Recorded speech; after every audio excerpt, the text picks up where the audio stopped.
Alors, bonjour à tous et merci beaucoup à l'équipe Design System France de nous accueillir aujourd'hui.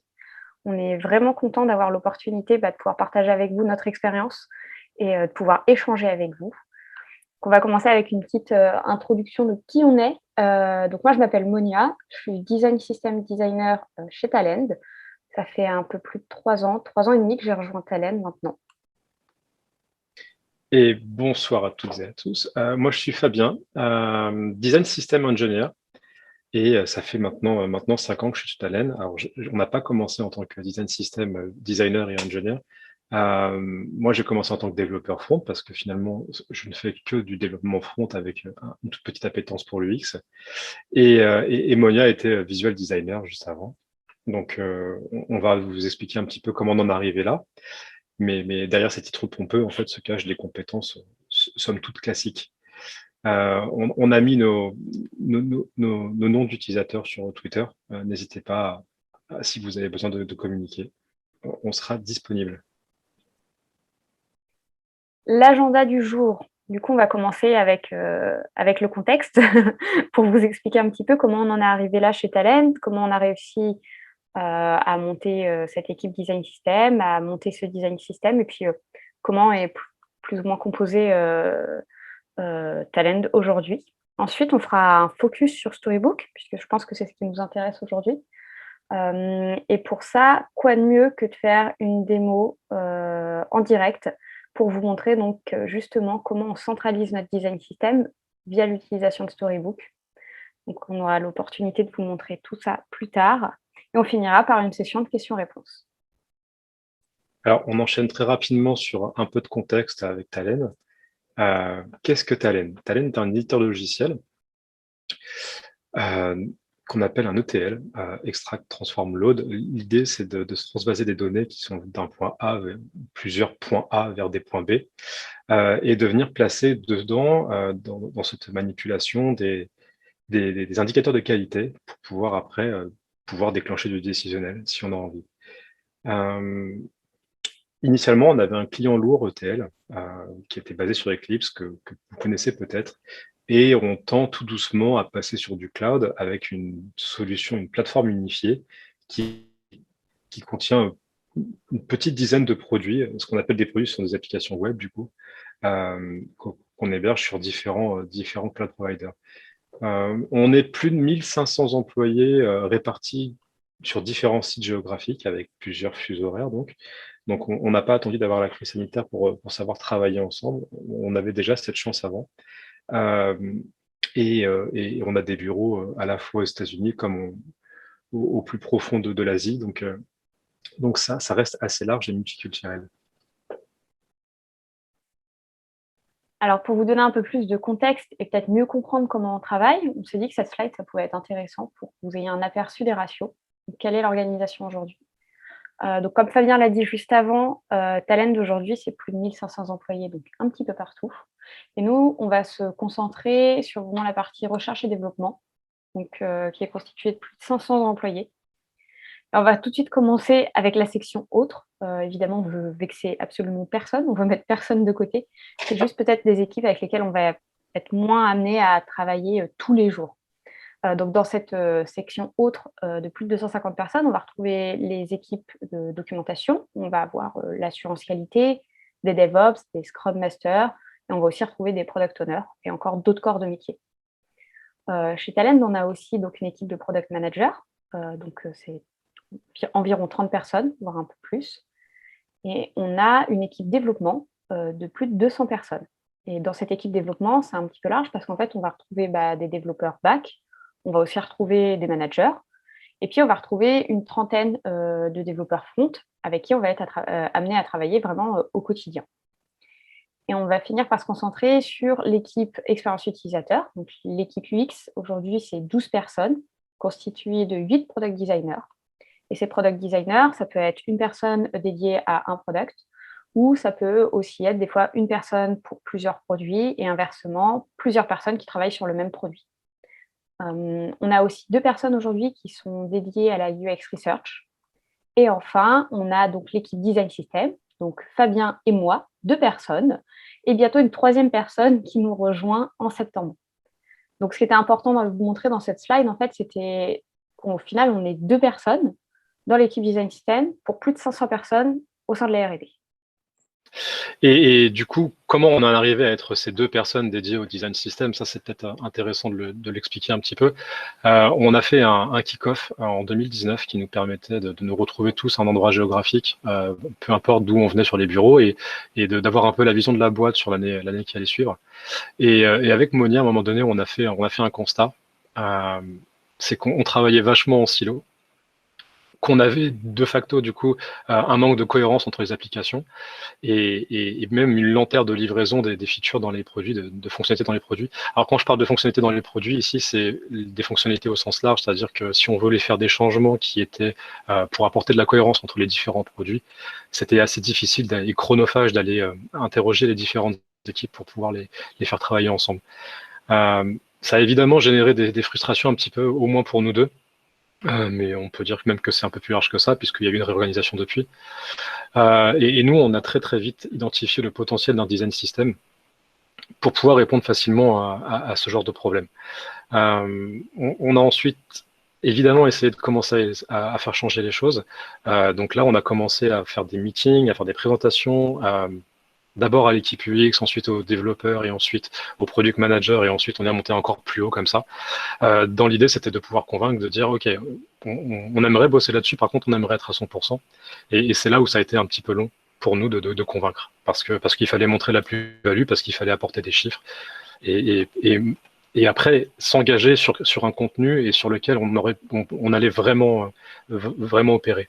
On a eu une chose que j'ai pas listée, c'était un rebranding. Talend a changé d'image de marque au moment où on voulait faire ces changements-là. Donc ça a été à la fois bénéfique pour nous et à la fois un frein. Bénéfique parce que ça a montré l'intérêt d'un design system et donc du coup de faire des changements rapides et impactants, mais en même temps un frein parce que s'attaquer à un rebranding quand on commence un design system, c'est vraiment pas ce qu'il y a de plus marrant à faire. Donc voilà, mais en tout cas, on a eu cette opportunité de créer l'équipe design system. Donc, comme l'a dit Fabien, l'idée, elle a émergé fin 2019. Donc, on a débuté officieusement à travailler un peu sur ce design system en sous-marin, donc lors de toutes les présentations pendant quelques mois, pendant un peu plus de 6 mois. Et par contre, officiellement, en juin 2020, l'équipe a été créée. Donc, en juin 2020, Fabien et moi, on a été dédiés à 100% sur ce design system. Ensuite, ce qui est la timeline un peu importante, c'est que en février 2021, le design system, donc Coral, qui est notre design system chez Talend, a été publié. Donc, vous pouvez y avoir tous accès en allant sur design.talend.com. Et justement, sur Coral, on va retrouver des choses un petit peu classiques. On va retrouver nos design tokens qui sont garants de cohérence. Pour nous, c'est super important. On va avoir bien évidemment tous les composants qui sont documentés et implémentés au même endroit. Et on va aussi retrouver, donc pour nous, c'était un peu une nouveauté aussi. On a pris l'opportunité du design system pour travailler là-dessus, du theming, donc pour pouvoir passer d'un thème à un autre. En l'occurrence, pour nous, c'est du light au dark mode. Si vous vous posez des questions sur notre stack, donc quels sont les outils avec lesquels on travaille au quotidien, donc d'un point de vue design, on est tous passés sur Figma seulement en fin d'année dernière, donc c'est assez récent. À savoir aussi que toutes les personnes chez Talend ont un accès au Figma, donc à tous les fichiers Figma en read-only, sauf du coup les personnes qui ont besoin d'éditer dessus. Et ça nous permet de faire en fait un pont avec le développement, puisque aussi les développeurs vont pouvoir avoir accès à toutes les spécifications de nos designs grâce donc à l'inspecteur mode et aussi avec tous les tokens qui auront été définis sur Figma. Côté dev, du coup, tout se fait en React. Et enfin, pour la documentation, on a décidé de tout centraliser sur Storybook. Donc, ça va être le focus un petit peu aujourd'hui. Dans Storybook, on va retrouver à la fois le design et le développement au même endroit avec nos spécifications et aussi les composants qui sont implémentés avec lesquels on peut jouer en temps réel. Et si on vous parle de notre stack, c'est évidemment parce qu'on voulait aussi nous parler de notre credo. Pour nous, il était important d'avoir cette idée-là en place avant même de commencer l'équipe Design System et donc le service Design System qu'on allait pouvoir produire après. C'était de dire qu'un Design System, ça se construit à plusieurs mains.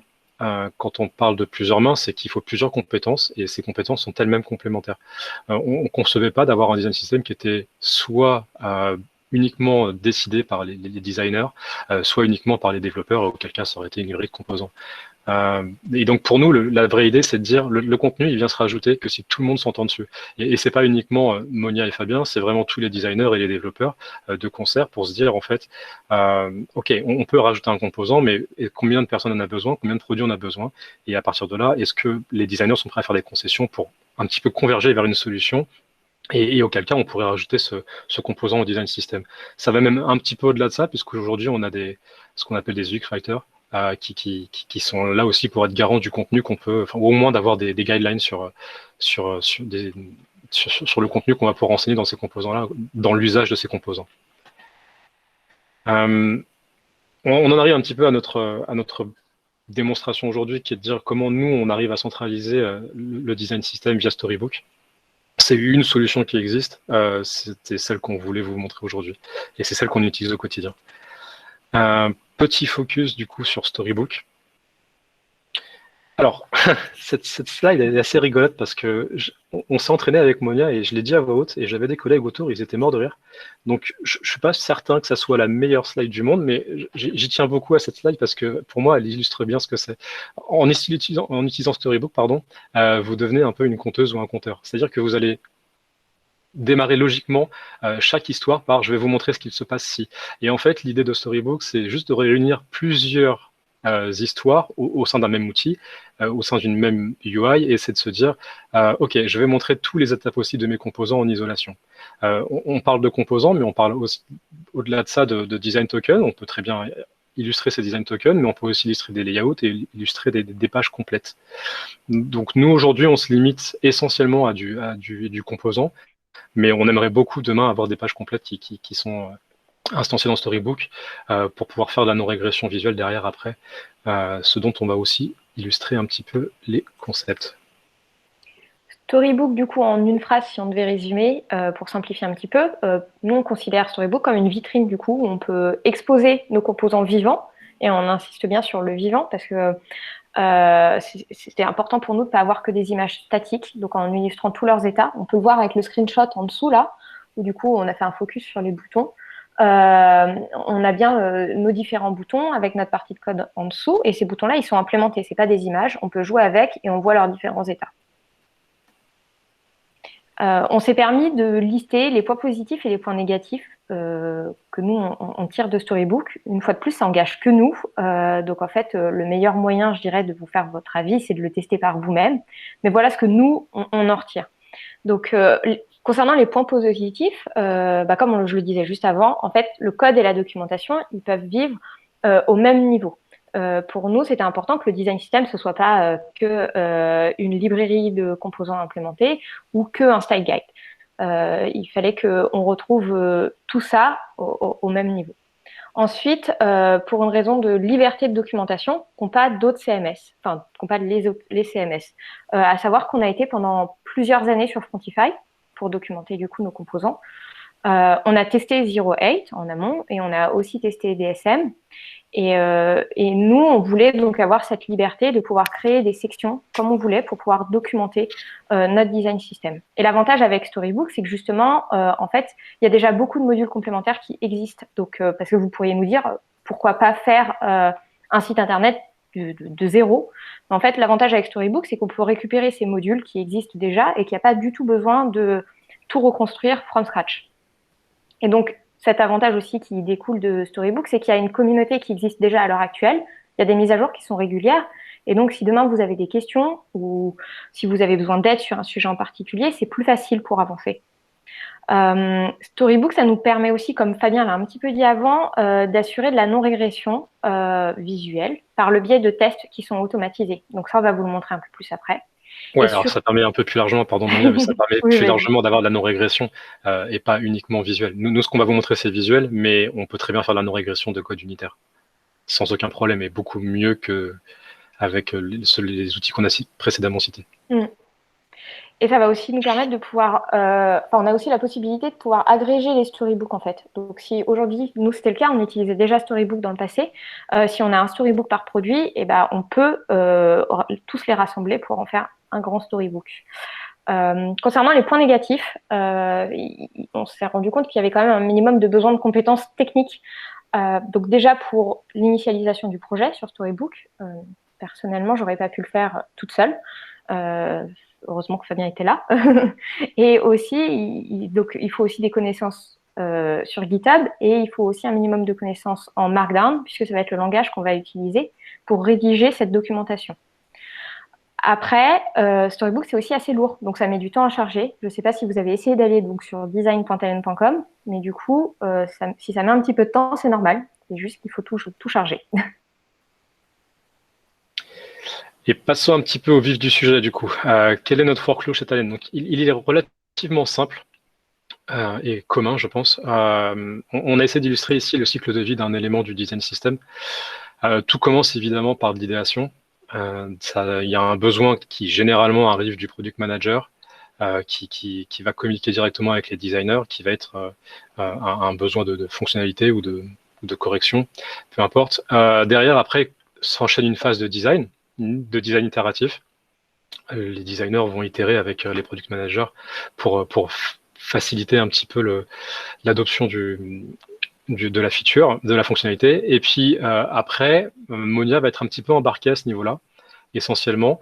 Et moi, j'arrive juste après pour essayer d'identifier quels sont les besoins communs et voir si peut-être que ce besoin, il est déjà utilisé sur un autre produit, et auquel cas, on va essayer de tendre vers une solution commune.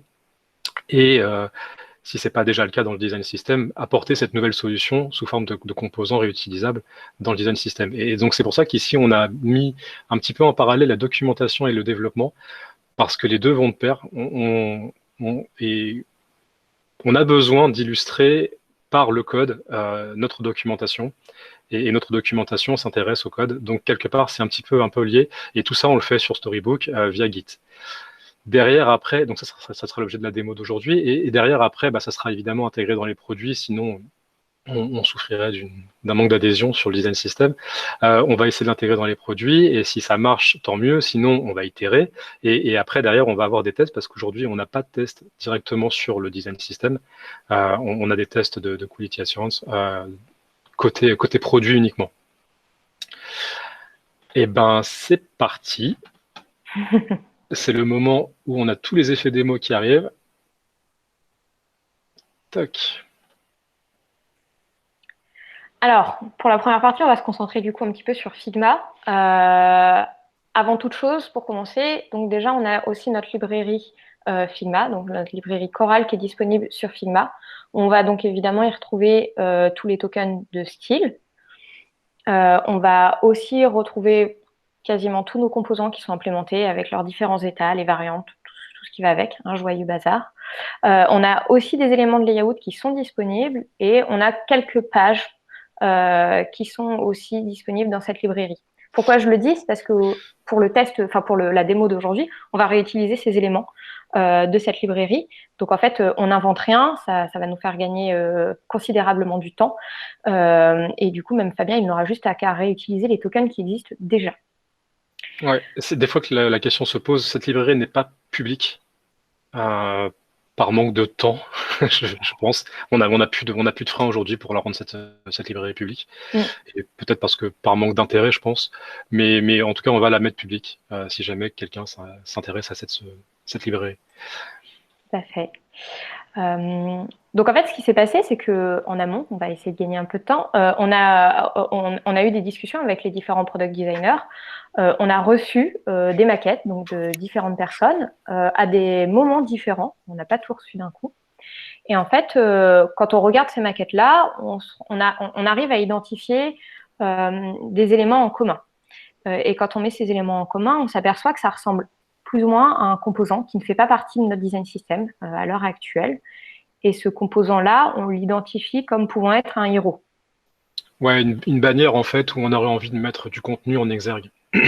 Et pour avoir fait un peu le tour des design systems, en général, on va essayer de statuer sur un nom comme ça. Sur un nom qui est assez générique et qui parlera au plus grand nombre, à la fois aux designers, aux développeurs et à la documentation.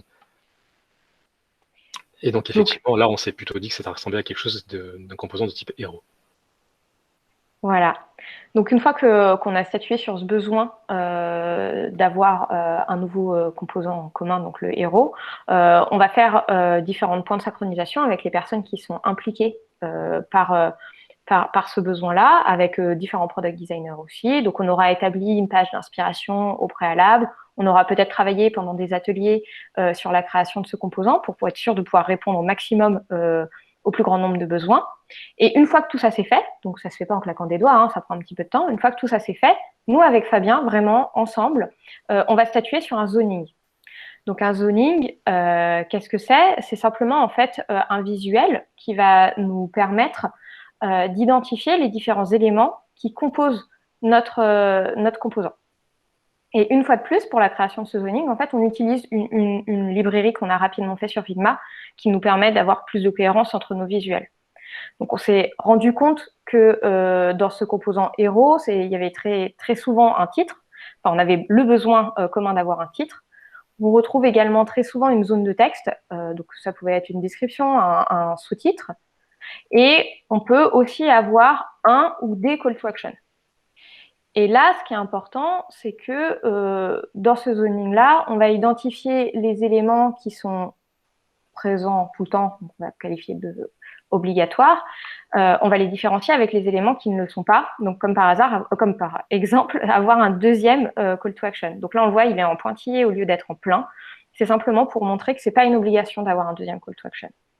Ouais, l'idée, pardon, Monia, je voulais juste dire que là, l'idée, c'était de se dire, en voyant le zoning, j'arrive à identifier quelque part pour les développeurs parmi vous et les développeurs, ce serait de se dire qu'est-ce que je vais avoir comme propriétés qui seront, elles, obligatoires et d'autres qui seront plus optionnelles. Et donc, on peut avoir également en optionnel une image.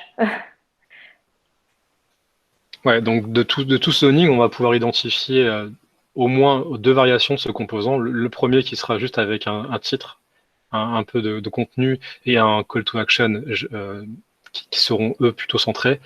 Et en fait, l'autre variation, ce serait de se dire on a une image en plus sur la droite et mon contenu du coup devient aligné à gauche et je peux avoir plusieurs boutons. Voilà. Donc dans l'idée, on va essayer d'illustrer tout ça après sur des maquettes high fidelity. Là, je vais laisser Monia reprendre la main en arrière-plan sur ces mock-ups finaux. Et moi, je vais vous parler un petit peu plus de Storybook, ce qui nous amène ici aujourd'hui. Storybook, pour ceux qui ne connaissent pas, c'est ce genre de UI-là qui a la particularité d'offrir ici une arborescence sur les différentes histoires, donc les différentes stories. Ce que je vous expliquais tout à l'heure, c'est on va définir par élément chaque état disponible et on va les faire ressortir en isolation complète sur la partie de droite. Pour les besoins du coup de la démo ici, moi j'ai ramené le storybook de talent.com, donc design.talent.com. C'est exactement ce que vous retrouvez sur design.talent.com, si ce n'est que là on le fait s'intégrer dans une autre application pour avoir une interface unifiée, pardon. Ça va me permettre de pouvoir récupérer mes tokens qui sont ici. L'autre particularité de Storybook, c'est d'avoir une toolbar, une barre d'outils ici, sur laquelle je vais pouvoir avoir différentes options qui sont livrées par défaut avec Storybook. Donc on en revient au module complémentaire disponible sur Storybook. Typiquement, je peux avoir des éléments pour récupérer les espacements. Je peux avoir ce qu'on fait très souvent en développement, c'est-à-dire poser des bordures pour se rendre compte un petit peu de la position des éléments. Enfin voilà, tout ce qui permet de gagner du temps se retrouverait plutôt par ici. Et on a la possibilité d'étendre un peu plus Storybook et avoir en plus des modules complémentaires qui s'affichent dans cette partie ici. Et cette partie-là nous permet de soit modifier d'avoir une action en fait sur ces éléments en isolation. On y reviendra juste après. Donc pour ce faire, ici, on a à droite la version du Storybook qui est en local chez moi et à gauche le code source du coup du Storybook de la démo. Je n'ai rien inventé, je suis parti du Storybook de base que vous pouvez tous initialiser si vous suivez le tutoriel Getting Started de Storybook sur la page de Storybook. Donc Rien de nouveau, j'ai juste rajouté, comme je le disais, le design system de Talend pour pouvoir consommer des éléments plus rapidement. Et j'ai, pour ceux qui ça parlerait, ajouté aussi des dépendances qui sont nécessaires au bon fonctionnement du design system. On y reviendra tout à la fin aussi, j'ai ajouté ce script-là qui me permet d'avoir une version plus light de tout ce storybook qui va alimenter du coup le site internet de votre design system, qui va alimenter du coup la documentation et uniquement la documentation. Mais voilà, en gros, pas trop de changements. Donc on va s'intéresser au vif du sujet et je vais rajouter une première story ici qui va être le composant Hero. Et pour ce composant Hero, on va partir de quelque chose de très très simple que tout le monde peut comprendre sans aucun problème.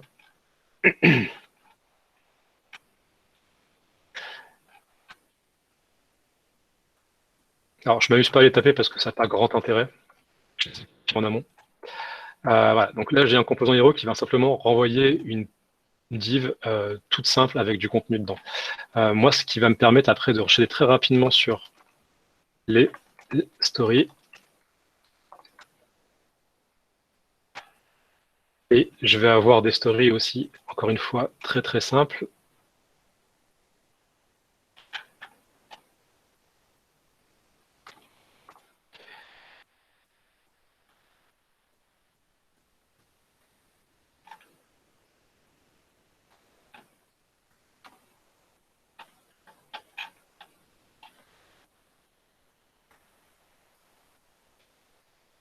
Là, j'ai fait mes deux stories.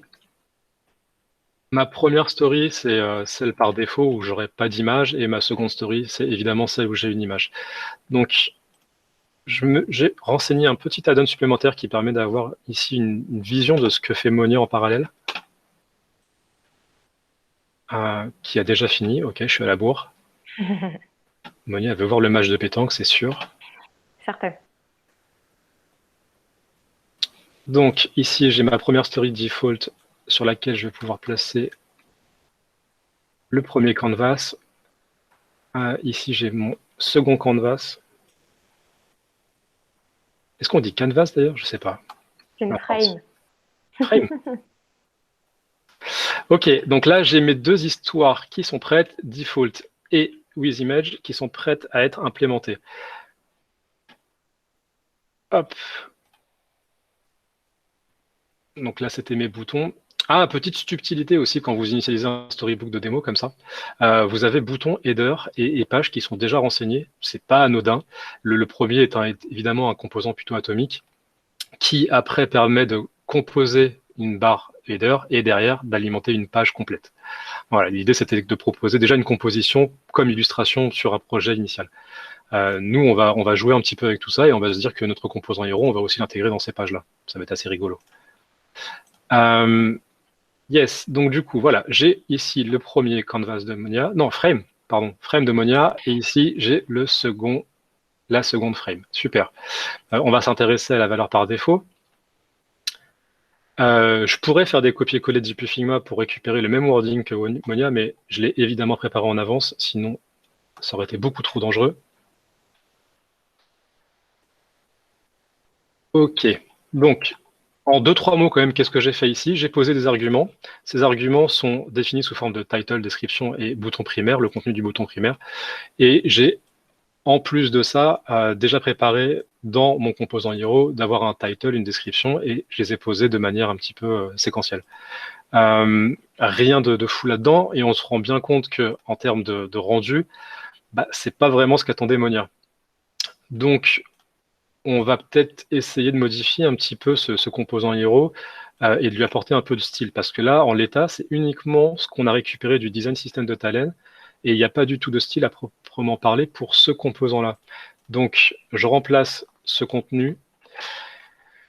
Et ce que je retrouve ici, en fait, c'est du style en style components, mais vous pouvez faire avec n'importe quelle autre technologie.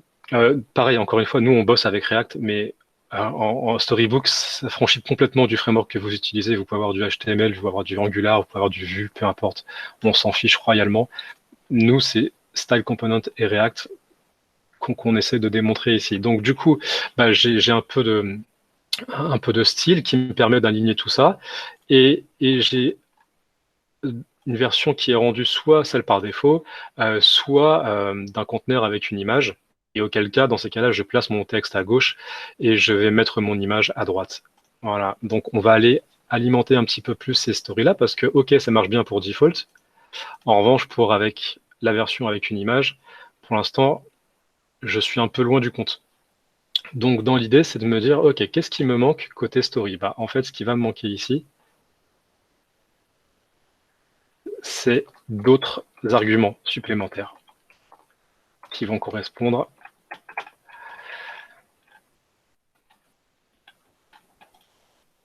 à tous les arguments de la valeur par défaut, plus un bouton Free Trial et une image supplémentaire. Il faut aussi que j'importe mon image, sinon ça ne marchera pas. OK. Et c'est un gros raté. On pourra dire que c'est les aléas du direct au moins. Ouais, c'est clair. Qu'est-ce qui me manque? Qu'est-ce que j'ai oublié? Hero, args, super. Ah, c'est parce que j'avais pas défini les arguments sur la valeur par défaut, je parie. Default args, si. Mince.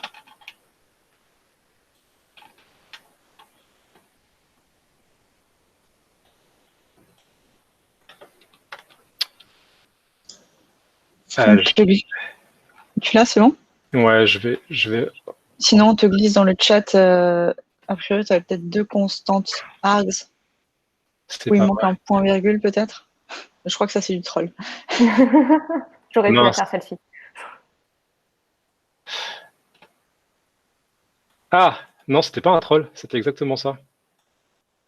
Non, le point virgule, c'était un troll, je crois. Ok, mais Merci, effectivement. Merci Benoît. Super, c'est vachement mieux, je pense. Ouf, super. On fait comme si c'était vraiment cool ce que j'ai fait, d'accord? Donc là, j'ai mes 2 stories qui sont là. Super. Et donc, a priori, ça correspond plus ou moins, voire complètement à ce qu'avait produit Monia. Donc, on est plutôt aligné. Et une fois qu'on a ces 2 stories-là, ce qui est intéressant avec Storybook, c'est qu'en plus de ça, on a la possibilité d'aller étendre un petit peu plus cette documentation et de la rendre sous forme de documentation. Donc, on a un autre onglet ici qui s'appelle Docs et sur lequel on va pouvoir alimenter beaucoup plus de choses que simplement d'avoir la vision du composant en isolation. Là, on peut rajouter des commentaires, on peut ajouter des guidelines, de la guidance et beaucoup plus de choses. Ce qui est intéressant de voir aussi ici, c'est que on a la possibilité de venir modifier le contenu. Donc là, si je mets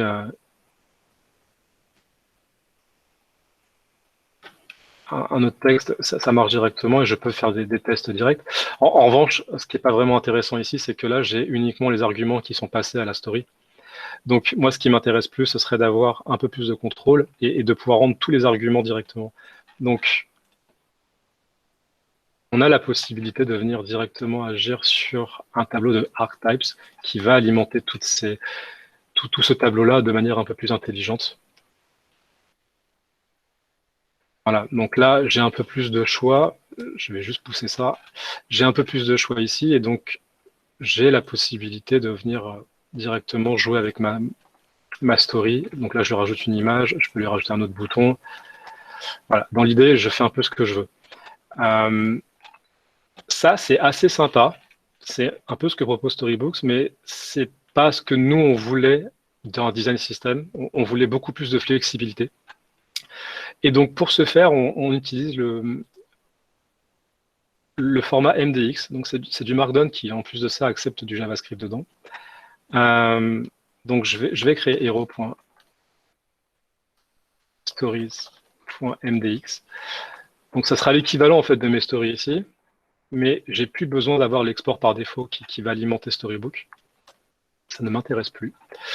Et j'ai la possibilité, et je dois chez Talend utiliser un modèle de template qu'on utilise pour tous nos composants, même si certaines parties ne sont pas applicables.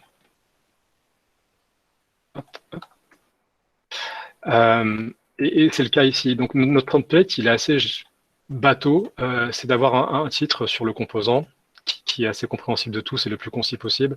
D'avoir une description, le zoning, et donc là, ça il vaut peut-être le coup de récupérer le zoning qu'a fait Monia. Que j'ai pas fait pour rien quand même.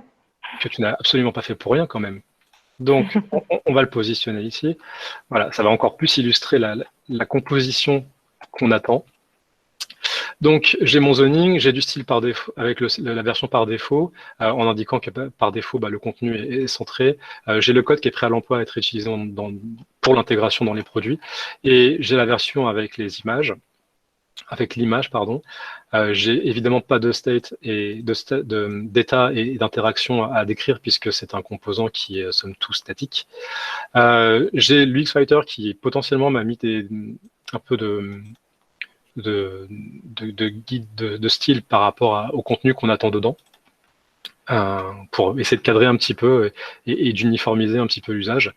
En parlant de l'usage, du coup, j'ai ici la possibilité, comme on l'a vu tout à l'heure, de jouer avec les différents paramètres. Et cette fois-ci, j'ai rien par rapport à l'accessibilité parce qu'encore une fois, c'est un composant qui est assez statique. Voilà un peu le genre de template que nous on réutilise. Et si on regarde un petit peu côté MDX, ce qui se passe, c'est du Markdown comme très souvent on le retrouve sur des projets qu'on manipule aujourd'hui, typiquement les README, ce genre de choses. On a des balises en JSX qui sont disponibles, qui nous permettent d'aller un peu plus loin que le simple formatage de base que propose Markdown. On a la possibilité du coup de rajouter du JavaScript. On y reviendra peut-être après, mais voilà. En gros, ici, j'ai la possibilité d'avoir la main complètement sur le format que je veux rendre sur ma documentation. Donc, quelque part, j'ai un CMS. Et voilà un peu comment nous, on illustre toute la partie composant du design system. On peut peut-être essayer d'aller un peu plus loin et maintenant qu'on a ces différents composants héros, on va même les mettre dans la page. Toc.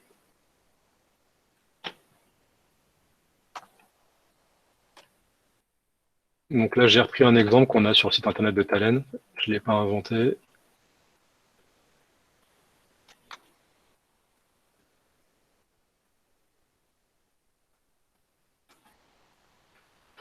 Ok, et donc si je regarde dans mes pages maintenant, j'ai mon composant héros. Super. Donc, à partir de là, ce que je peux faire, c'est créer une petite branche et je vais pousser tout ça pour qu'on voit comment ça se goupille avec Chromatique que je vous présente juste après. Peut-être, Monia, tu veux parler en 2-3 mots de Chromatique pendant que je fais ça? Alors, Chromatique, on vous l'a déjà un petit peu introduit, mais c'est un outil qui va vous permettre donc de faire de la non-régression visuelle. Donc, vous allez pouvoir comparer tout simplement différents éléments. Donc, c'est pas difficile quand ça n'existait pas avant, ça va surtout vous montrer ce qui a été rajouté. Mais quand on fait un changement, ça va permettre de voir la différence entre l'ancien visuel et le nouveau. Ce qui est assez intéressant d'un point de vue non technique, typiquement pour moi, c'est que c'est un outil qui est assez intuitif, qui est facile d'utilisation. Et en fait, c'est beaucoup moins lourd que par exemple utiliser GitHub pour valider les pull requests. Ça permet aussi de voir en un clin d'œil clairement ce qui a changé, si ça nous va, si ça nous va pas. Et ça me permet aussi d'interagir avec Fabien ou un autre développeur pour dire non, ça va pas pour X raison, ou c'est tout bon, j'approuve. Merci Monia. What?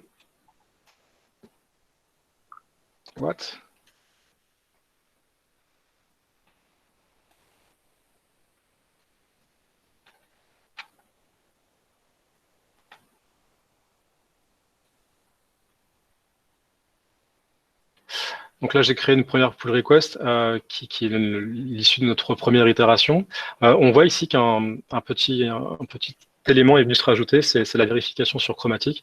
Donc là, ce que va faire Chromatique, c'est qu'il va récupérer le storybook et pour chaque story, va nous générer un screenshot. Donc soit la story existait déjà et auquel cas il va être tenté de faire un diff par rapport à la précédente version, soit il va simplement l'ajouter à son référentiel. Donc comme Monia le disait, ouais, c'est un outil qui est relativement simple pour nous. On n'a pas de part chez Chromatique, clairement. On est juste là pour vous faire un retour d'expérience. On utilise Chromatique au quotidien et c'est maintenu par par ceux qui maintiennent Storybook, en l'occurrence, et qui ont la visibilité sur la roadmap. Donc, c'est assez lié comme solution. Et il se permet même de rajouter setup en 2 minutes. On n'est pas très loin de la vérité. Honnêtement, c'est vraiment assez simple de se dire, OK, je branche Chromatic sur mon Storybook. À partir du moment où on arrive à avoir un Storybook qui est accessible en ligne, le fait de rajouter de la non-régression visuelle dessus se fait relativement facilement. Enfin, je vous inviterai à regarder le Get It Started si ça vous intéresse. Voilà, donc là, on va attendre que ça se passe gentiment au niveau du build. En revanche, ce que je peux déjà vous montrer, c'est que ça, c'était la version initiale du Storybook, avant que je commence la démonstration. On avait donc tous les boutons sur lesquels on peut évidemment jouer. Et en plus de ça, on a les snapshots qui nous permettent d'avoir une vision sur ce qu'était avant le composant. Ça nous permet aussi de lister quelque part la librairie de composants qui est disponible, qui est déjà implémentée et qui est illustrée sous forme de story. Voilà. Ah, ça arrive. Ouais, ça arrive doucement. Voilà pour la première chose qu'on voulait vous montrer.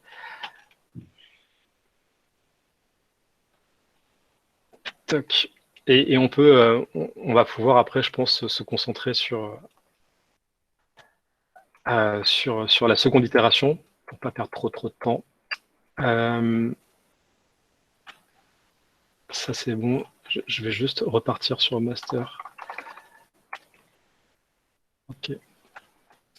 Donc là, du coup, des changements ont été trouvés, notamment des nouveaux composants, puisqu'on a rajouté nos composants Hero. Donc, je me permets à Monia. D'habitude, oui. C'est aussi Monia qui check du coup ce rendu-là. L'idée, c'est de se dire, tant qu'on n'est pas tous les deux d'accord sur le rendu, on ne merge pas. Ici, je vois que j'avais la page avant et maintenant j'ai la page après avec ma nouvelle story qui était de rajouter mon composant Hero dans la page. Si j'ai du mal à identifier, j'ai différents helpers, plus ou moins intéressants. Mais là, on voit nettement la différence. Ici, j'ai mon composant Hero. Avant, je ne l'avais pas. Donc, pour moi, c'est tout bon. Je vais pouvoir approuver moi-même la pull request et la merger. Toc, super. Maintenant, ce qu'on s'est dit avec Monia, dans un second temps, qu'est-ce que je fais? Je fais n'importe quoi. C'est que ça, en fait, ça rendait pas fou sur la page, quoi. En fait, ça ressort pas assez dans la page. On a presque du mal à identifier le nouveau composant, et donc on s'est dit que ça pouvait peut-être être pertinent de rajouter un fond derrière, donc rajouter un background au composant Hero. Je te propose, Fabien, qu'on parte du coup sur peut-être un dégradé et réutiliser un des tokens qu'on a déjà à l'heure actuelle. Ouais, ça marche. Je te laisse finir. Je fais ma nouvelle branche, comme ça au moins ça sera fait. Ok, super. J'avais arrêté Storybook, il me semble en plus. Donc je le relance. Ok. Qu'est-ce que tu proposes du coup? Du coup, il va nous falloir un fond qui puisse aller avec du texte qui reste plutôt noir. Et puis, on a toujours nos boutons qui sont par-dessus. Est-ce que tu peux... Je peux montrer Figma? Ouais, très bien, parfait. Du coup, moi, je pensais utiliser le dégradé qui s'appelle Cotton Candy chez nous. Voilà à quoi ça ressemble. Je ne sais pas ce que tu en penses. Yes, ok. Ok, je le mets dans l'autre? Non, attends. Très bien. Je vais le mettre directement sur le premier, ça va le mettre sur le deuxième aussi. Donc, tu m'as dit Cotton Candy. Cotton Candy. Ok, j'ai. Toc, toc, toc. Sur mon composant Hero, du coup, je rajoute mon background. S'il te plaît.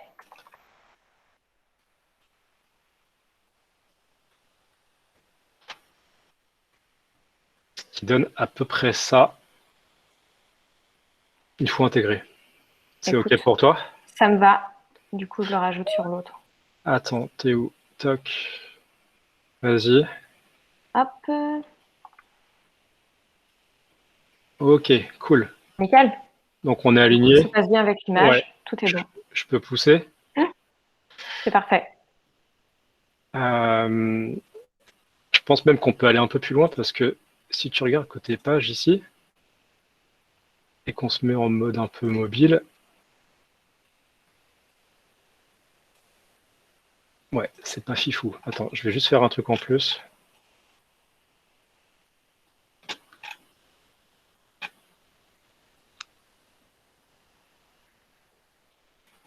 Ok. Super. Ok, je pousse Parfait. ça. Et on va dire qu'on est super malin sur les noms. J'ai pas d'autres changements, super. Ouais. Ok.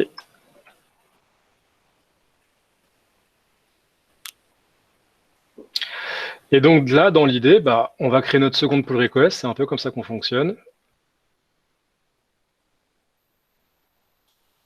C'est parti. Évidemment, je mets pas de commentaires, mais normalement, une pull request chez nous, elle dure quasiment 2 semaines, 3 semaines, hein, sans souci. Parce que justement, on essaie d'être le plus précis possible et d'être tous d'accord. Donc là, c'est pareil, j'ai encore Chromatic qui s'est lancé. Et en attendant que ça tourne, parce que c'est pas super intéressant d'avoir le truc qui tourne, je vais simplement tenter d'illustrer autre chose. C'est que là, on est passé sur du Markdown assez bateau. Évidemment, on peut avoir la main complète sur tout le style qu'on veut rendre sur ces pages-là. Et on peut même aller un petit peu au-delà, c'est-à-dire que là, ici, j'affiche du texte simple. Typiquement ici, c'est pas super intéressant. Là, au niveau du contenu, on a du mal à trouver ce qu'on a le droit de faire et ce qu'on n'a pas le droit de faire. Donc, ce qui est coutume de faire en général ici, c'est plutôt d'avoir un bloc do and don't, ce que j'ai le droit de faire et ce que j'ai pas le droit de faire, pardon. Donc, pour ce faire, j'avais déjà prévu un petit bloc ici qui s'appelle content. L'idée de ce bloc-là, c'est de me dire que je peux le réutiliser à la place de cette liste non ordonnée qui est assez affreuse.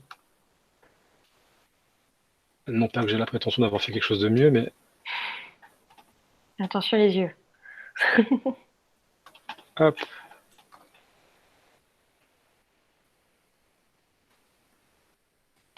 Ok, maintenant on arrive vraiment à isoler ce qu'on nous on a le droit de faire et ce qu'on n'a pas le droit de faire. Super. Côté pull request, j'en suis où?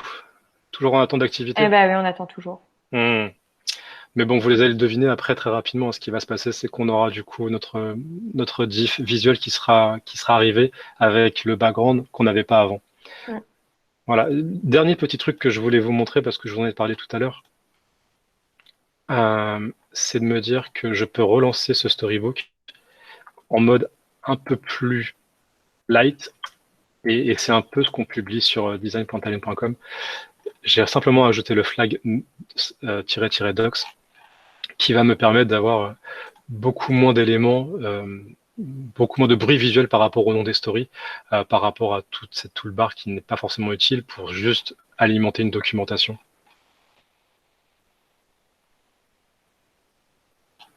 Ça devrait pas tarder, je pense. Ouais.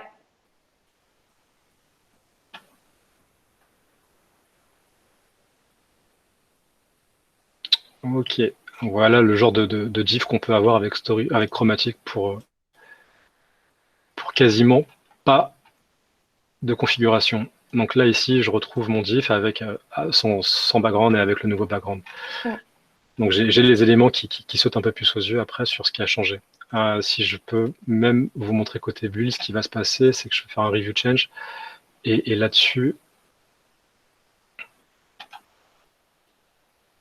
je peux traiter chacun de manière plus unitaire avec différentes options. Voilà. Je vais tout accepter. Hop. Super. Et donc, du coup, je peux aller merger ma pull request sans souci. Voilà pour Storybook. Et voilà pour l'histoire un peu de nos 2 itérations. Vous retrouverez du coup l'ensemble de cette démo et l'ensemble des bouts de code directement dans le README du projet, pour ceux qui veulent mettre un peu les mains dans le code. Et je pense qu'on est bon, Monia, on a tout traité ce qu'on voulait traiter. Écoute, je pense aussi. Hein. On n'a plus qu'à retourner aux 2 petites slides qui nous restent et après, promis, on passe aux questions. Et après, ouais. On vous laissera tranquille. Hop. Bon, je passerai rapidement du coup sur l'illustration qu'on voulait en faire. Voilà. Et concrètement, ouais. Donc, Vas-y, on a Monia. fait notre super démo. Après, qu'est-ce qui se passe? Donc, on a dans un premier temps les produits qui viennent picorer dans le design system. En fait, chaque produit vient prendre ce dont il a besoin au sein du design system. Et s'il a besoin de rien, il vient ne pas prendre. À côté de ça, nous, on les accompagne, on accompagne les équipes produits en fournissant du support. Quand on parle de support, ça peut être très bien d'un point de vue utilisation des composants, parce que des fois, on a des product designers qui viennent nous voir parce qu'ils hésitent entre 2 ou 3 composants. Donc, on est aussi là pour ça, pour les guider. Et on apporte aussi du support technique. Donc là, c'est plutôt pour Fabien, pour le coup, qui va aller aider les développeurs à l'implémentation ou l'intégration de ces composants. Et enfin, si besoin, ça nous arrive de devoir forcer les produits à utiliser une version en particulier pour être sûr que les composants disponibles vont être utilisés au même moment. Donc, par souci de cohérence et en utilisant un CDN. C'est comme ça qu'on va forcer justement à utiliser une version. Ouais, c'était très pratique pour le rebranding, justement, de dire, OK, tous les produits, en un claquement de doigts, arrivent à switcher de thème complet. Mais c'est vrai pour d'autres composants aussi sur lesquels on a envie d'avoir un alignement parfait sur les versions. Je me suis un peu emballé, je pense. Pourquoi Non, donc? je voulais Non. parler de la conclusion, c'est vrai. Ah bah go à la conclusion. Hein. Et ben, du coup, ouais, si on résume un peu toute cette heure, ce qu'on aimerait que vous reteniez, c'est que, au moins pour nous, et je pense que ça doit être vrai pour beaucoup de monde, la collaboration est essentielle pour construire un design system. On ne peut pas dire que, à mon sens, que c'est simplement maintenu par quelques compétences. C'est vraiment l'ensemble de toutes ces compétences qui arrivent à produire du coup un design system. Évidemment, Storybook pour nous est un outil de centralisation parfait pour le design system parce qu'il est gratuit, parce qu'il est open source et parce qu'il y a une vraie communauté derrière. Et nous, aujourd'hui, on s'en accommode très très bien et ça nous permet de faire tout ce qu'on veut. On n'a aucun frein aujourd'hui, si ce n'est, comme on vous l'a dit tout à l'heure, avoir un ramp-up technique pour pouvoir l'utiliser et en même temps pour gérer ses perfs, mais ça reste la priorité numéro 1 chez Storybook, donc on a bon espoir là-dessus. Et évidemment, avoir un design system sur Storybook, ça permet de faire de la non-régression. Donc là, ce qu'on vous a montré aujourd'hui, c'est chromatique, mais on peut très bien imaginer avoir du composant de texting avec Cypress ou même des React Testing Library qui permet justement de faire de la non-régression sur des interactions notamment. Donc on peut aller vraiment plus loin et on peut directement utiliser les propres stories qu'on a déjà créées. Ça évite d'avoir à réécrire des tests en plus supplémentaires qui seront peut-être pas bien maintenus. Voilà pour nous. Et maintenant, si vous avez des questions, c'est votre tour. Trop cool, merci. Il y en a plein des questions, il y en a au moins 18 au dernier check. Et je vais les prendre par classement des plus populaires. Et du coup, je vous invite à voter encore pour que vos préférés remontent. Je réponds vite fait à la question de Thierry. Oui, Storybook, c'est gratuit, c'est une communauté et un outil open source. Je vois que Kevin est au taquet et qui répond également. Du coup, en attendant les questions, moi j'en ai déjà une pour vous qui est avec nous ce soir. Qu'est-ce que vous aimeriez voir de plus du design system de Talend? On est assez open tous les avec Monica pardon, désolée, j'ai pas encore vu l'épisode de Friends, donc j'ai bugué avec Monica et Fabien pour faire d'autres partages parce qu'ils ont plein de ressources. Donc mettez-nous dans le chat ce que vous aimeriez voir en plus. Et que ce soit un sujet technique au sens design ou dev, hein, bien sûr, du tooling ou autre chose, dites-nous et on se nourrira de ça pour continuer la suite à partir de la rentrée en septembre. Voilà, c'est parti pour les questions. Donc encore une fois, on prend celles qui sont dans l'onglet activité. Donc la première, c'est quelle est la source de vérité ultime, Figma, le code dans Storybook? Comment est-ce que vous assurez la synchro? Elle est manuelle. Je vais permettre de répondre, Monia. Oui, Ouais, vas-y. Elle est manuelle. Ta tête. Quand on parle de collaboration aujourd'hui, on n'a pas ce lien technique qui nous permet de dire Figma va alimenter Storybook ou Storybook peut alimenter Figma. On n'a pas spécialement envie d'avoir ce lien en plus. Cette synchronisation, elle est manuelle et en fait, quand Monia fait des changements dans la librairie Figma, ce qui se passe, c'est que je les répercute côté Storybook. Et si je change quelque chose côté Storybook, dans ces cas-là, on répercute côté Figma. C'est aussi simple que ça. Après, on aimerait aller un peu plus loin. On n'a pas pris le temps aujourd'hui, mais on aimerait aller un peu plus loin d'avoir cette possibilité de pouvoir extraire les tokens qui sont définis dans Figma et pouvoir alimenter des pull requests pour alimenter le storybook derrière. Mais c'est pas le cas aujourd'hui. Yes. Et donc, du coup, effectivement, votre storybook est la source de vérité pour le design system de Talend. Ouais, et l'unique complètement. source de vérité. Oui. Parce que c'est là où on met la documentation. Il y a la documentation, il y a les... Pardon, vas-y, Manu. Et en réalité, en fait, tout est lié parce que tout ce qui est fait sur Figma se répercute dans Storybook et vu qu'on utilise à chaque fois des composants de la librairie Figma, il y a vraiment tout qui est updaté au fur et à mesure. Donc c'est quand même une sorte de lien continu et la finalité, ça reste Storybook. Et on a vu qu'il y a la doc, il y a un peu de content, il y a du coup effectivement un peu de design, il y a du coup le code du composant. Et c'est vraiment ça qui est partagé. Et c'est pour ça que vous disiez en début de presse qu'il faut un peu de compétences techniques côté design, parce que justement, vous allez, en tant que designer, enfin, toi en tant que système designer, agrémenter du coup le storybook pour du coup qu'il ait du sens. Donc, deuxième question, sur quoi vous êtes appuyé pour trouver les sources chiffrées pour convaincre le dirigeant? Ça, c'était la partie rigolote. C'était complètement, comment dire, c'était complètement imaginé et on a essayé que ça soit quand même relativement rationnel pour pouvoir convaincre et en même temps assez large, assez évasif pour pouvoir ne pas avoir à démontrer ce qu'on a appuyé. On n'a pas trouvé, on fonctionne pas avec des OKR. Comment on peut dire ça? Avoir des objectifs clés en fait. On n'a pas des métriques parfaites. Non. Et en fait, honnêtement, c'est très dur d'en avoir avant même de commencer quoi que ce soit.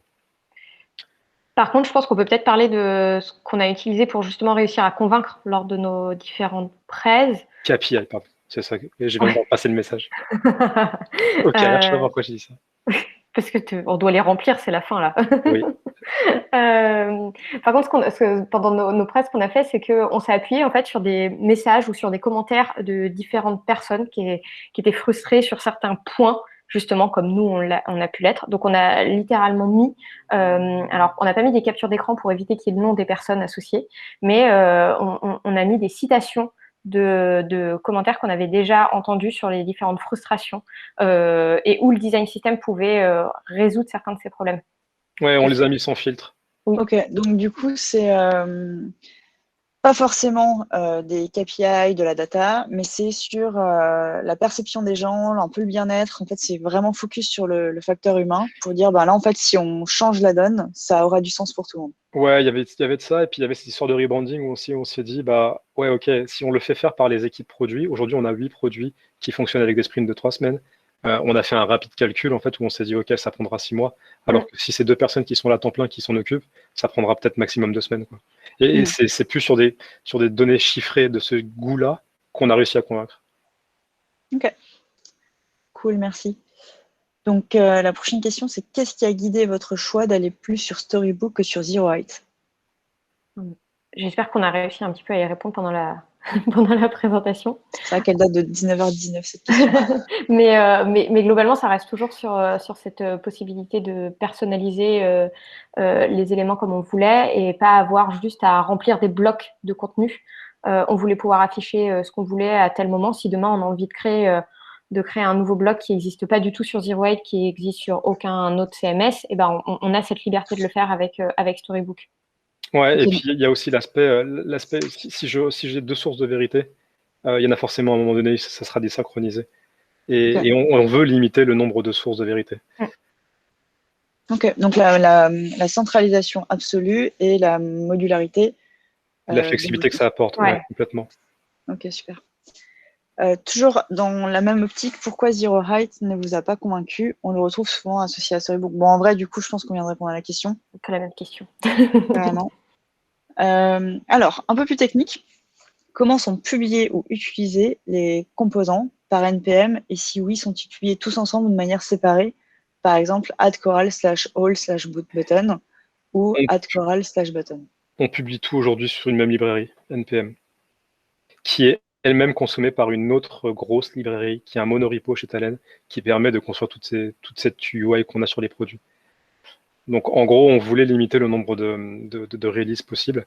Après, on n'est pas à l'abri demain de se dire, OK, c'est vraiment trop volumineux et auquel cas on ira faire un split.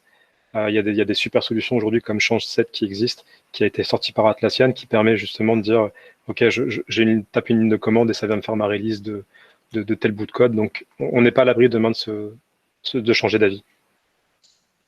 Tu peux sourcer ça dans le chat, s'il te plaît, Fabien, Ouais. ce que tu viens de mentionner? Sans problème. Cool, super.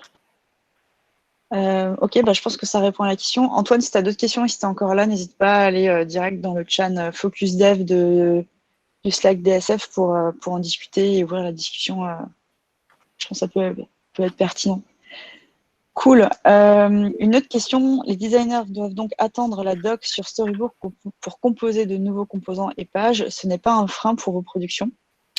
Aujourd'hui, non, parce que en fait, on fonctionne par itération. Et donc, du coup, chaque pull request génère son propre storybook. Donc, à partir du moment où on a une version qui est une coquille vide, comme la première div que je vous ai sortie pour le composant Hero, aujourd'hui, c'est directement utilisable par les designers et par les développeurs. On n'a pas ce frein aujourd'hui de se dire on doit attendre d'avoir telle version réalisée pour pouvoir l'utiliser. Ouais. Oui, c'est ok, ouais, c'est oui. Plus vite on va, et moins on génère des frustrations, exactement. Ouais. Encore une fois, ça... Pardon. Vas-y. Je vais dire, on essaye d'itérer au plus possible, mais de sortir une première version le plus vite possible pour que justement ça puisse pas prendre 1000 ans derrière. Un très bon exemple, c'est les animations. Les animations qu'on Ouais. peut rajouter sur les composants. Ouais, ok, c'est fancy, c'est joli, etc. On n'en a pas besoin pour sortir une feature. On peut le rajouter après. Et donc, l'idée, c'est de dire, ok, pour l'instant, je te donne ça. On a potentiellement même, on contribue avec les développeurs du produit. On se met d'accord sur une première API. Tu pars avec, tu fais ta release candidate avec. Et moi, derrière, ce sera transparent quand je te ferai les modifs qui vont bien pour apporter du coup de l'interaction. Yes. Et encore une fois, c'est là où vous misez sur la compétence technique dite Markdown pour du coup bien gérer le storybook et que ce soit pas un problème et que les gens soient autonomes. Ça aide aussi. Ça aide aussi, ouais. Ok. Une question qui date de 19h19 aussi, donc qui n'était pas forcément explicite à ce moment-là, en tout cas la réponse. La gouvernance est partagée ou centralisée?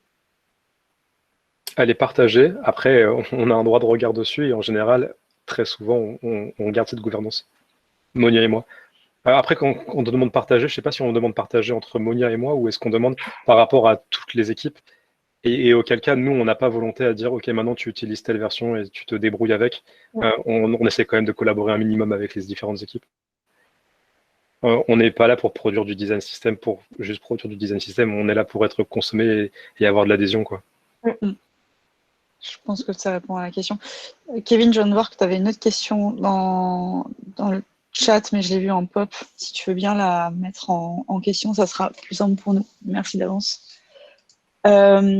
Si tes composants consomment des API, tu documentes dans Storybook aussi ou tu le gardes dans le Git? Si on demande des API, j'imagine des API REST. Alors, c'est pas précisé. Je vais faire ma réponse par rapport à ça. Le design system. Oui, en effet, REST. Non, du coup, le design system, il est là pour alimenter des composants qui sont assez idiots et qui n'ont pas de composants de business dedans. C'est là où j'avais cette distinction tout à l'heure où quand je parlais d'avoir un design system et une librairie avec un monorepo qui s'appelle UI chez nous, il y en a un qui gère uniquement du présentationnel et l'autre qui va gérer du business. Et on est côté design system, on n'est pas là pour définir comment on doit consommer des API. On est vraiment là pour dire, OK, tu veux un bouton, tu auras un bouton, tu veux une liste, OK, peu importe comment tu récupères ta data, nous, ce qu'on va juste te proposer, c'est une liste qui correspond à, OK, j'ai des éléments, OK, je peux filtrer dedans, OK, je peux avoir un système de loading avec un système de skeleton, etc., etc. Pour Antoine qui dit pas de logique métier dans un design system. Non, pas du tout. Pas chez nous. Nice. Est-ce que vous avez des choses spécifiques à l'accessibilité dans le système, documentation ou éléments techniques comme des tests automatisés? Alors, Storybook a un add-on qui s'appelle Accessibility, donc A11Y. On l'a mis en place. On n'y a pas forcément porté beaucoup d'attention. On est plutôt sur du test directement avec du test manuel aujourd'hui, avec VoiceOver par exemple. On n'est pas un système encore automatisé. J'aimerais beaucoup qu'on le soit, mais j'ai rien trouvé de vraiment pertinent. Ok, donc tu es ouvert aux propositions, j'imagine. Ah bah s'il y a quelqu'un qui a des bonnes idées à mettre en place rapidement, ouais, je prends évidemment. Ok, bon, en espérant que ça fasse écho. Une question, avez-vous testé Gatsby pour la liberté de documentation versus Storybook, j'imagine? On en revient à un problème de est-ce qu'on veut faire notre site. Excuse-moi, Monia, à chaque fois je prends la question. Oh, bah, t'inquiète, tu l'apprends bien. Euh, Donc. on en revient à chaque fois, est-ce que je fais mon site from scratch ou est-ce que j'utilise Storybook pour alimenter ma documentation? Nous, aujourd'hui, ça nous arrangeait d'utiliser le Storybook parce qu'il était déjà en place. On ne voyait pas l'intérêt. De demain, Storybook utilise aussi du MDX comme Gatsby. On n'est pas à l'abri qu'il y ait une façon de générer le slash doc, comme je vous le montrais, le tiret-doc, et de se dire, OK, bah, ce tiret-doc, il va générer du Gatsby derrière et avoir une version complètement statique et performante, pour le coup, de la documentation. Aujourd'hui, on n'est pas fermé à ça. Par contre, nous, on n'a pas volonté à se dire, OK, Gatsby répondra mieux que Storybook. Oui, puis Gatsby, il faut que tu choisisses ton thème, il faut que tu fasses du CSS en plus si tu veux un truc sympa. Du coup, ça te d'autres Ouais, pendant. bah, Storybook Après, aussi, mais c'est vrai qu'il mais y a en bon déjà ta UI squelette. qui est déjà là, ouais, Ouais. complètement. Ok. Donc, encore une fois, l'efficacité. Quel est votre modèle de contribution par la communauté de talent, design et dev? Ou est-ce que tout est ajouté par l'équipe design system? On essaie d'avoir un droit de regard dessus. Moi, côté pull request et Monia, plutôt côté choral. Par exemple, Monia va bosser avec un product designer pour rajouter un composant. Je crois qu'on n'a jamais eu le cas où quelqu'un a vraiment rajouté quelque chose tout seul. Tout seul, non, pas pour l'instant. Je pense que c'est parce que On est aussi toujours impliqué. c'est trop récent, Ouais. peut-être. Et puis, on a cette volonté d'être toujours impliqué, de toute façon. On a des points réguliers avec les product designers, justement, pour pouvoir identifier les nouveaux besoins. Et en général, c'est souvent ensemble qu'on va se dire, OK, on va rajouter quelque chose. Et donc, du coup, le pendant de ça, c'est que moi, côté dev, je vais me retrouver avec un ou plusieurs développeurs qui vont me dire, OK, j'ai un nouveau besoin, est-ce qu'on l'implémente ensemble? Et c'est comme ça qu'on fait. Ok. Est-ce que le design des UI des Talent Open Studio vont bénéficier à un moment de ce design system sous réserve de ce que Talent décide de faire avec TOS ou TOS Qui dans pose sa cette gamme de question? produits? Une personne qui s'appelle Laurent Berry et qui avait une autre question assez précise sur le design system, qui vient de partir malheureusement. C'est une excellente question, Laurent, et c'est dommage qu'il soit parti. Ça ne va pas dépendre de nous. Aujourd'hui, on se plie un petit peu aux choix qui sont faits côté product. Pour le contexte, c'est quoi le Talent Open Studio? C'est un tool qui n'est pas les cloud application? Ouais, exactement, c'est ce que je vous expliquais tout à l'heure, c'est ce pourquoi on était connu initialement. C'est un ETL qui est sur une application lourde, moche et grise, et sur laquelle on n'a pas du tout la main aujourd'hui. D'accord. Peut-être que demain on l'aura, je ne sais pas. On n'est pas là aujourd'hui. Non, ça c'est sûr. Quand vous modifiez un composant, tapez sur un bouton et bim, c'est mis à jour sur tous les products. On n'est pas loin de ça. Ça, c'est la promesse qu'on voit dans les films. Non, en réalité, il y a beaucoup de films de design system. Non, mais je me rappelle, c'est The Intern avec je sais plus qui fait ça. Où en gros, ils te font, ouais, on va faire une mise à jour du site internet, il prend son iPad et il envoie son nouveau mock-up et c'est en ligne.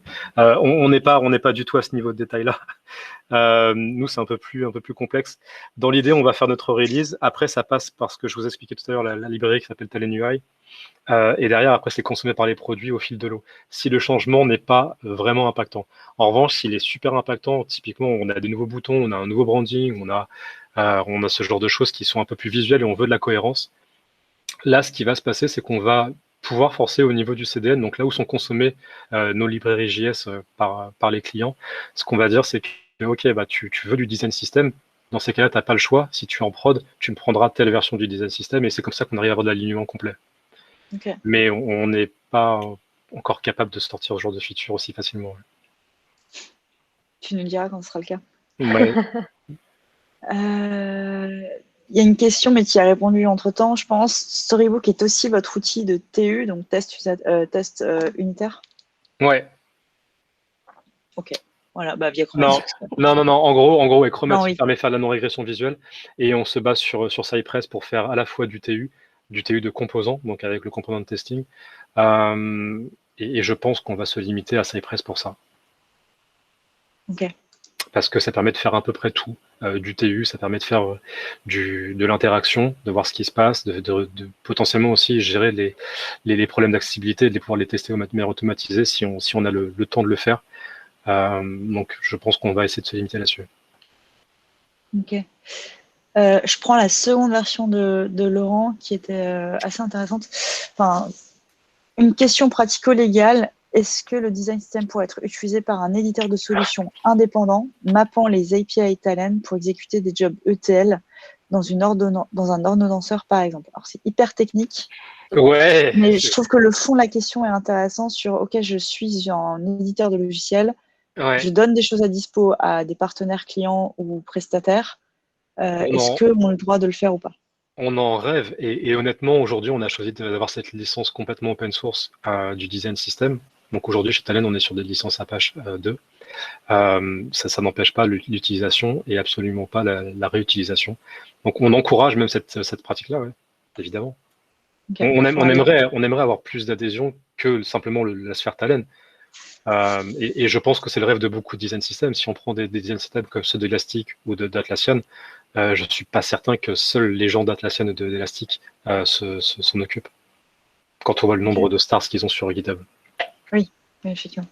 Une petite question pour le chat. J'ai besoin de votre feedback. Est-ce que vous voulez qu'on continue la session questions-réponses ou est-ce que vous êtes fatigué et vous voulez qu'on vous laisse regarder les matchs?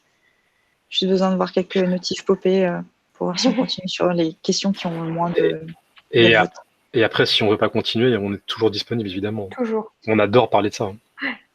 C'est vrai, vous pouvez contacter du coup Fabien et Monia via le Slack Design System France. Avec grand plaisir. Twitter, mail. Ouais. Effectivement, ils ont partagé leur mail. On l'a fait peut-être en début de session. Il faut peut-être les repartager maintenant. Yes. Pour que vous puissiez en parler en direct. Bon, bah, je crois que les gens sont un peu fatigués. J'ai pas de feedback sur le... Si, moi j'en vois. Je vois quelqu'un qui avait encore 2 questions. Mais effectivement, le match est vraiment trop cool. Mais le match encore plus.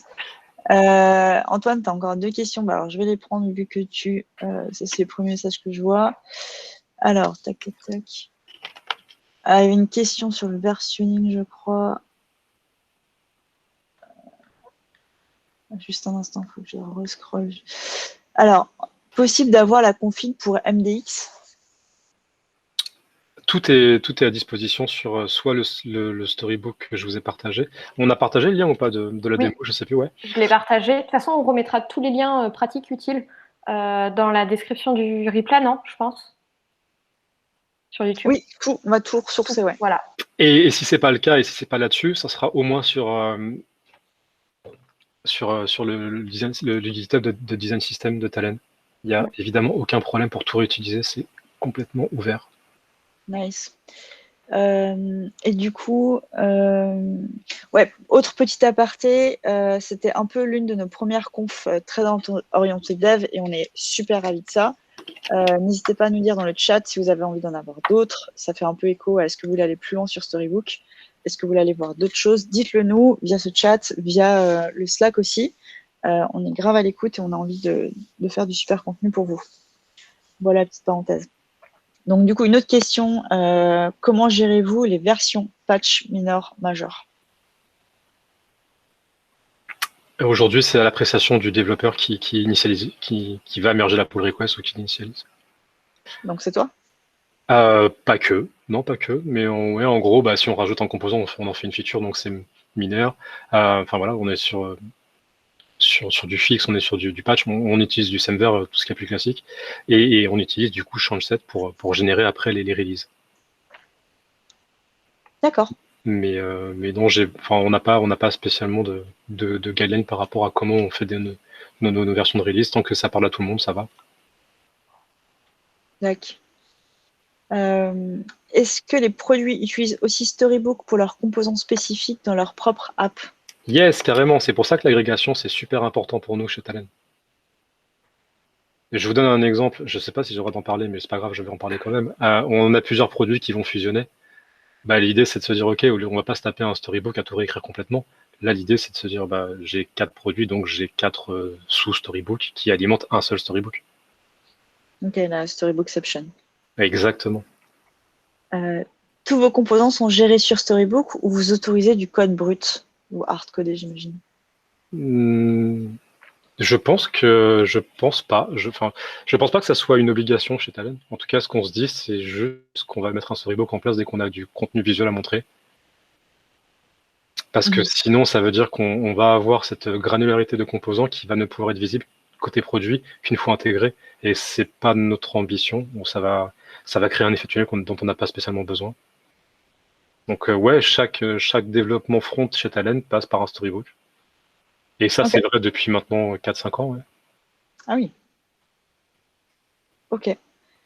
Est-ce que vous avez eu des plaintes pour le forçage de version? Vous avez quelque chose sur la roadmap pour offrir plus de flexibilité? C'est mon problème du moment. Je pense qu'on peut peut-être aider quelqu'un, à savoir Benjamin. Et est-ce qu'on a eu des plaintes sur le forçage de version? Oui.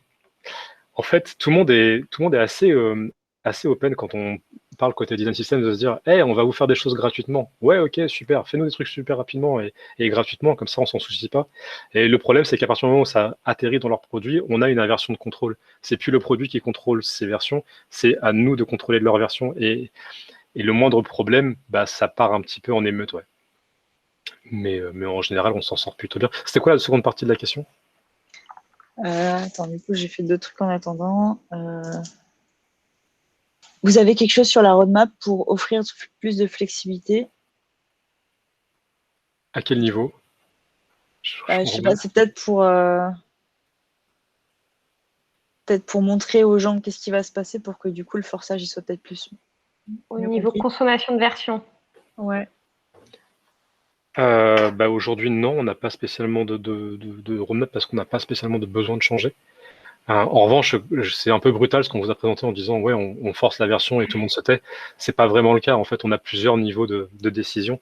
Le premier, c'est qu'en fait, le projet, s'il est déjà en avance par rapport à la version qu'on veut forcer du design system, il garde sa propre version. S'il est un petit peu en retard, dans ces cas-là, on va l'aligner et si on l'aligne pas directement en production, on va passer par des étapes intermédiaires. Je ne sais pas si ça répond complètement à la question, mais on n'est pas aussi brutal que ça. Ok. Alors Benjamin, du coup, si tu veux en parler directement avec Fabien. Ouais, avec grand plaisir, avec grand plaisir. Pour les référents DS comme vous deux, en termes de temps dédié au DS, à quoi cela équivaut? 100% chez nous. Ouais, vous êtes full-time, ouais. Alors, je dis 100%, on n'est pas 100% à écrire dans le design system ou à produire du contenu directement lié au design system. Ça passe aussi par du support et de l'intégration. Je parlais tout à l'heure d'avoir des changements qui étaient un petit peu gratuits. Clairement, c'est le cas. Le rebranding, aucune personne des produits n'a été impliquée. On est arrivé avec la solution directement à mettre en place. Et ça, c'est pas du contenu design system, c'est juste de l'intégration de ce qui ressort du design system. Oui, c'est ponctué par plein d'étapes, quoi. Ouais, et puis on a aussi pas mal de rendez-vous avec les product designers pour trouver de l'alignement, justement. C'est ça que j'allais dire. On passe pas mal de nos heures par semaine, en fait, à synchroniser avec les différents product designers ou même avec d'autres personnes, hein, pas mal de product managers aussi. Ok. Je vais prendre les 2 dernières. Comment conciliez-vous les tests unitaires et visuels, code plus visuel, et des tests AB, par exemple? Donc là, est-ce que vous faites des AB tests? Non, on n'a pas d'AB testing aujourd'hui. On a volonté d'en faire parce qu'on veut faire du user testing en ligne. Covid oblige. Et donc, du coup, on a cette volonté de mettre en place de l'AB testing. C'est pas le cas aujourd'hui. Mais c'était quoi la première partie de la question? J'ai déjà oublié, je suis désolé. Comment conciliez-vous les tests unitaires, et visuels, code plus visuel, et des AB tests? Alors, on ne met pas ça au même niveau de notre côté. L'AB testing, ça va plutôt être secondaire une fois intégré. En revanche, le côté unitaire et puis visuel, visuel, comme vous l'avez vu, c'est assez gratuit. À partir du moment où il y a une story, c'est Chromatic qui va s'en occuper, ce sera plus chez nous. Donc, on ne fait qu'en bénéficier. Par contre, l'aspect unitaire, c'est si jamais j'ai une toute petite partie de composants métiers dans mes composants idiots. Dans ces cas-là, ouais, je vais le tester de manière unitaire, voire faire du code d'interaction. Multi-browser, etc., etc. Mais ça reste complètement à la marge. Aujourd'hui, on fait ce genre de test pour les boutons, pour savoir comment ça se comporte si jamais j'ai du loading, parce que j'ai des boutons qui me permettent de rendre du loading, mais ça va pas beaucoup plus loin que ça. Ok, cool. Et la dernière, est-ce que vous avez du coup des designers qui créent des prototypes HTML plutôt que de passer par la case Figma? Alors, pardon, j'étais en train de répondre à un autre truc en même temps. Je recommence. On voit ma Est-ce tête qu'il à y a chaque des fois. designers qui Oui. prototypent direct Non. en HTML? Non. Enfin, là, depuis l'année dernière, du coup, on est tous passés vraiment que sur Figma. Et donc, tous les prototypes se font sur Figma. Les tests utilisateurs qui se font sur Figma également. Par contre, on a cette demande, justement, de pouvoir passer par des prototypes HTML. Notamment, cette demande vient surtout de l'équipe UX Research. Parce qu'on s'aperçoit aussi des limites de Figma en termes de prototypes. Même si c'est bien plus puissant que d'autres, c'est pas non plus un vrai composant implémenté. Donc, on a commencé à y réfléchir, mais pour l'instant, en n'étant que 2.